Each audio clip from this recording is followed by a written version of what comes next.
This is the third and final intro to complex numbers, and I wanted to show you a very important transfer function, the second order, which is given by s squared plus 2 zeta omega n s plus omega n squared. Now you should have seen this before, but the damping, the system damping constant, and the natural frequency, the product gives you sigma or minus sigma.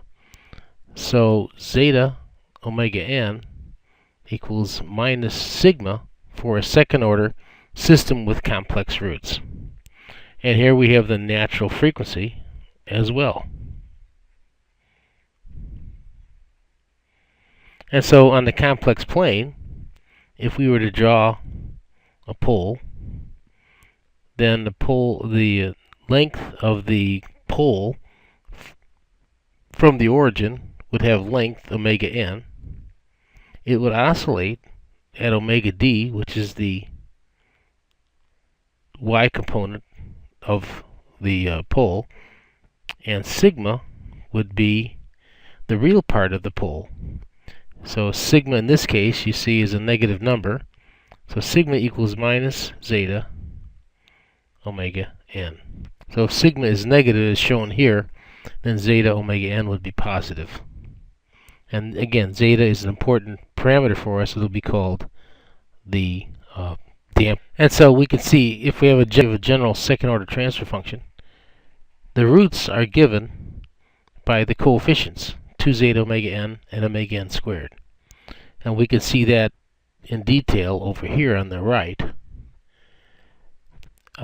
Whenever complex roots appear in the Laplace domain, they're going to result in a sinusoid in time.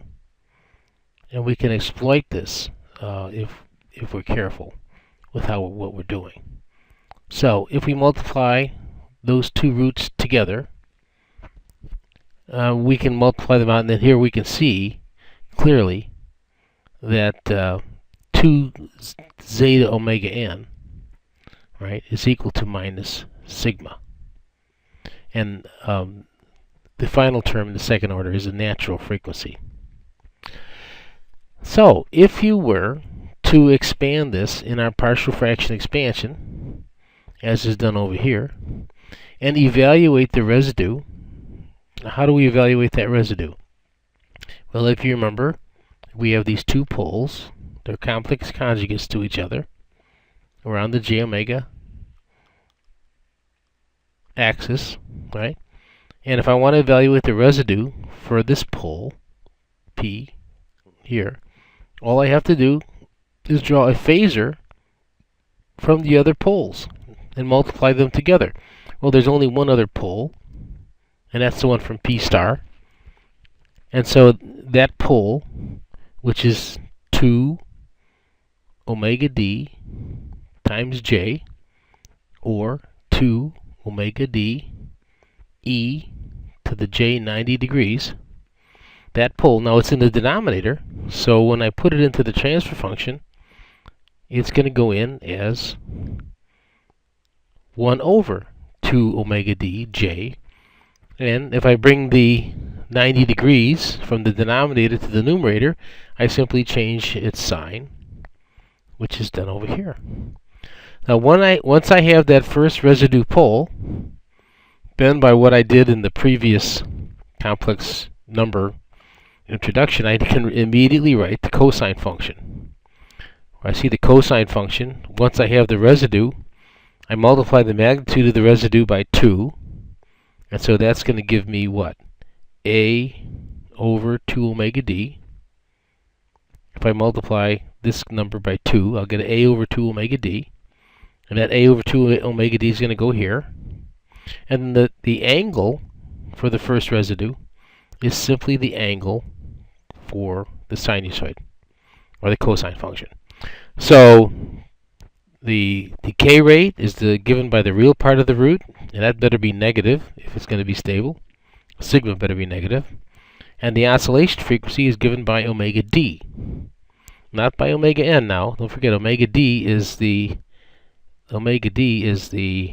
vertical distance, right, to the pole, not the natural frequency, omega n, which is drawn from the origin. And so we have a shortcut now for second order systems. So let's go back to how you might have learned a second order system. Second order differential equation, linear, given by double dots, dot, and this function. You take the Laplace, LPT, so you do your LPT, your Laplace transform, and you get s squared, as squared plus bs plus c. And I'm only using the little a here because if you do it this way, you'll get the roots that everybody remembers as p1 and p2 are minus b plus or minus square root of b squared minus 4ac over 2a. We know that from high school. But now we're going to be interested in when the roots are complex, and we want to be able to solve this equation by sight. So once I see that equation, I can divide everything by a. That's good. And then the coefficient of x dot, whatever, that'll be b over a. That's going to be, if I divide that by 2, that's going to be my sigma.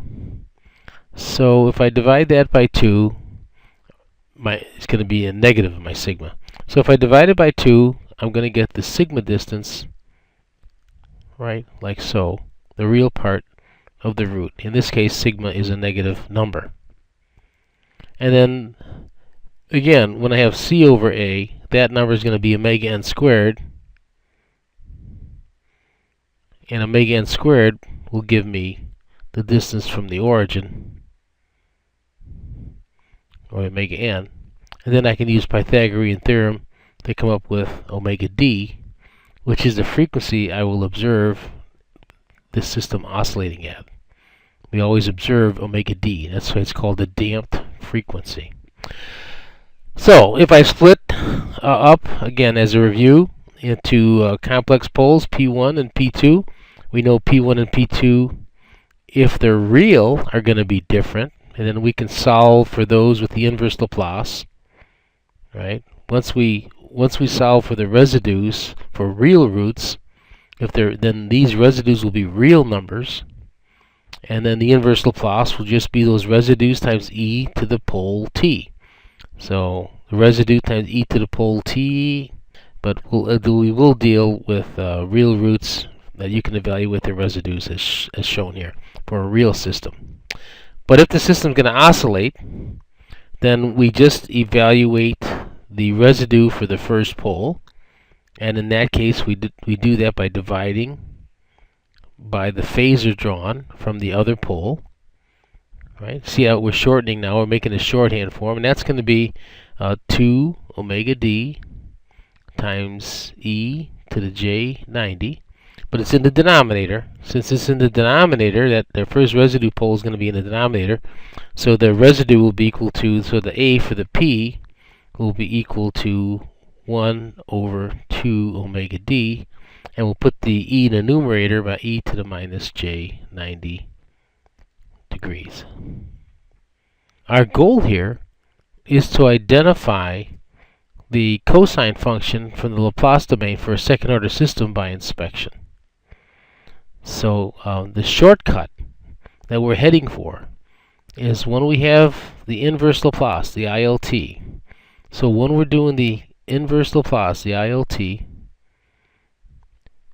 we just have to evaluate the residue for the first pole, and we do that by drawing phasors. And for a second order system, we only have one other pole, so we draw a phasor as shown here, and the magnitude of that phasor times 2 is going to be the constant multiplying the cosine function. We have a decay term given by the real part of the root, an oscillation frequency given by the imaginary part of the root, and a phase given by the angle of the first residue. That's what we've done so far. Now, see if you understand this. What if I have a 0? So what if I had a s plus a in the numerator? How would this change? Well, the first residue for this pole would be equal to that phasor. So we'll call this phasor LZ, a magnitude, and an angle, theta z. So theta z, again, is drawn from the real axis, like so. So the residue for the pole, which is a complex number, is going to be equal to LZ, phasor, divided by LP, star, phasor. And again, this is going to be the length of the phasor, the length of this LZ phasor, at an angle of theta. And this one we know already is going to be the length of the LP phasor, which we knew already is going to be 2 omega d, and that's going to be an angle of 90 degrees. So the net residue for that pole will be the length LZ over 2 omega d at an angle of theta minus 90 degrees. And twice that residue will be the cosine function in front of the cosine function. And the phase angle, theta minus 90 degrees, the phase angle will be the phase angle attached to the cosine function.